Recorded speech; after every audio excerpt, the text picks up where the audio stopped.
My name is Dr. Mark Hollingshead. I'm the founder of Hollingshead Eye Center. My background started in biochemistry in college.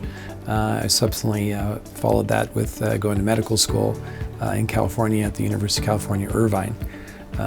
Once I finished medical school, I then did a residency in ophthalmology, also at the University of California, Irvine. I came to Boise, Idaho in 1994 and have been here ever since. And I was fortunate that I'd taken an awful lot of biochemistry in my undergrad, and so in medical school I didn't have to take biochemistry again.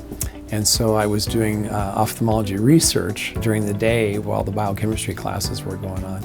And so that's where I got introduced to it. I thought it was just a great profession. You get to help people, it has a surgical component, it has a precision component, and I found that fascinating. And I primarily perform cataract surgery as well as LASIK surgery. I'm really one of the first persons in Boise to do LASIK surgery.